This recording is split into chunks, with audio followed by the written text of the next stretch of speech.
विदेश नीति हमारी असफल रही है।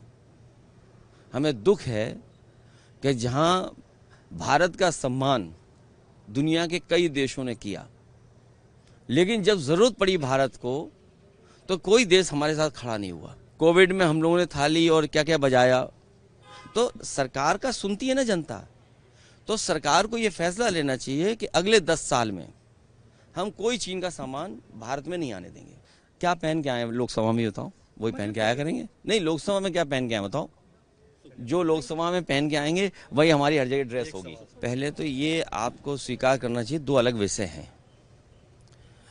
सिंदूर ऑपरेशन में फौज के साहस का, फौज की बहादुरी का, फौज के पराक्रम का उनको हम बधाई देते हैं कि जिन परिस्थितियों में उन्होंने मुकाबला किया, और उन्हें अगर और मौका मिलता तो हो सकता था पीओके भी वो ले लेते।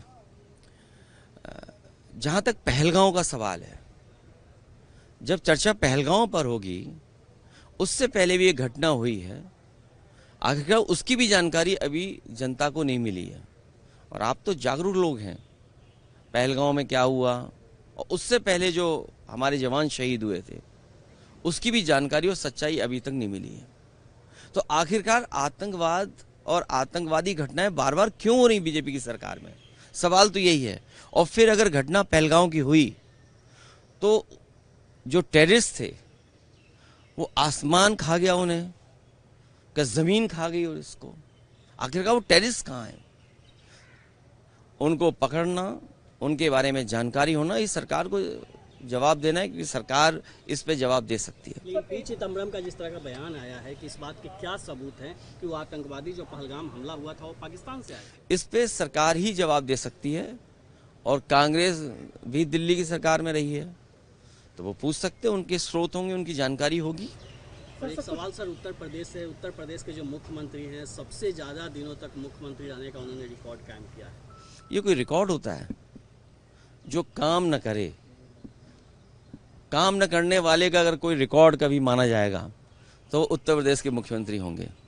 और दूसरे का काम अपना काम बनाना, और डबल इंजन की सरकार। सोचिए, अभी तो दिल्ली वालों को ही नहीं पता है कि वो अंदर ही अंदर सुरंग खोद रहे हैं। लखनऊ वाले अंदर ही अंदर सुरंग खोद रहे हैं, ये बाद में पता लगेगा। इसलिए रिकॉर्ड की बात मत करिए कि इतने दिन रिकॉर्ड, ये कहिए कि कहीं ऐसा तो नहीं है लखनऊ से अंदर ही अंदर सुरंग खोद रही हो। सर, पहलगाम हमला के बाद हम कह रहे थे पाकिस्तान से सब संबंध खत्म किया जाएगा, लेकिन एशिया कप में भारत और पाकिस्तान का मैच। देखिए, विदेश नीति हमारी असफल रही है।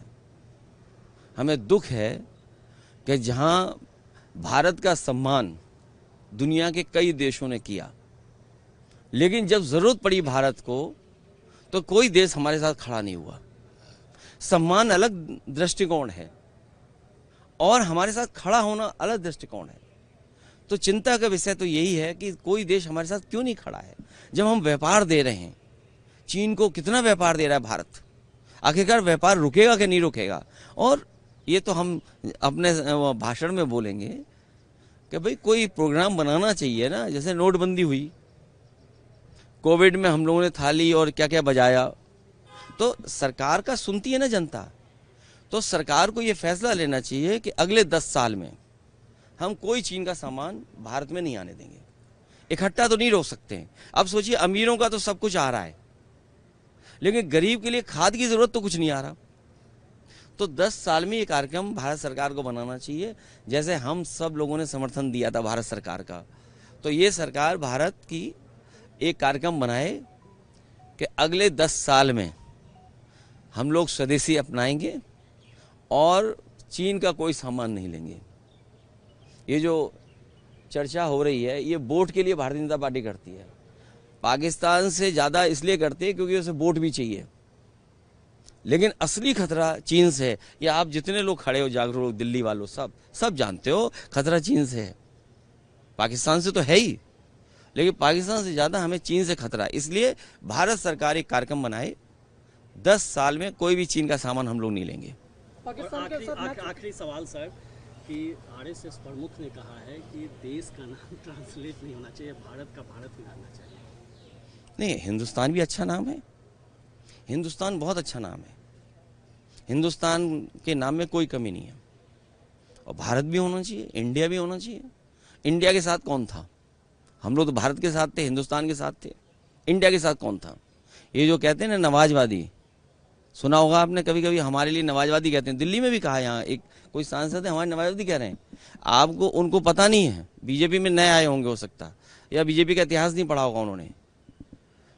बीजेपी के जो सबसे पहले राष्ट्रीय अध्यक्ष बने, उनके प्रस्तावक 5 बार के नवाजी थे। और जब अधिवेशन हुआ, उसका खर्चा भी कुछ लोगों ने उठाया था। ये विषय आप पर है, आप लोग रिसर्च करके सच जरूर जनता को बताना। सर, एक मौलाना ने सवाल ही उठा दिया था कि जिस तरीके से पहनावे को लेकर से वहाँ पर गए थे मस्जिद को लेकर, क्या पहन के आए लोकसभा में, बताओ? वही पहन के आया करेंगे? नहीं, लोकसभा में क्या पहन के आए बताओ? जो लोकसभा में पहन के आएंगे वही हमारी हर जगह ड्रेस होगी।